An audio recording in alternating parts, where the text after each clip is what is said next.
ಬಹಳ ಜನ ಈ ಪ್ರಶ್ನೆ ಇದೆ, ನಾನು ಯಾಕೆ ಅವಾಗ ಪ್ರಾರ್ಥನೆ ಮಾಡುವಾಗ ಅತಿ ಬೇಗನೆ ಟಕ್ಕ ನಂಗೆ ಅದ್ಭುತ ಆಗ್ತಿತ್ತು, ಇವಾಗ ಯಾಕೆ ಎಷ್ಟು ಪ್ರಾರ್ಥನೆ ಮಾಡಿದ್ರೆ ಅದ್ಭುತ ಆಗ್ತಾ ಇಲ್ಲ?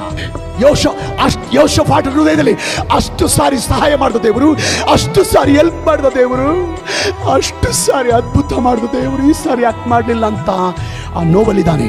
ನೀನು ಕೂಡ ಅಷ್ಟು ಸಾರಿ ಸಹಾಯ ಮಾಡಿದ ದೇವರು, ಅಷ್ಟು ಸಾರಿ ಮುಟ್ಟಿದ ದೇವರು, ಅಷ್ಟು ಸಾರಿ ನನ್ನ ಜೀವನದಲ್ಲಿ, ನನ್ನ ಕುಟುಂಬದಲ್ಲಿ, ಮಕ್ಕಳ ಜೀವಿತದಲ್ಲಿ, ಗಂಡ ಜೀವಿತದಲ್ಲಿ, ವರ್ಲ್ಡಲ್ಲಿ, ಮನೆಯಲ್ಲಿ ಅದ್ಭುತ ಮಾಡಿದೆವ್ರು, ಇವಾಗ ಯಾಕೆ ಮಾಡ್ತಾ ಇಲ್ಲ ಅಂತ ಪ್ರಶ್ನೆಯಲ್ಲಿ ಕೂತ್ಕೊಂಡಿದೀಯಾ? ತಪ್ಪಾದ ಜನರ ಜೊತೆಗೆ ಹೋಗಿದೀಯಾ? ತಪ್ಪಾದ ಕಾರ್ಯಗಳಲ್ಲಿ ಮುಳುಗಿದೀಯಾ?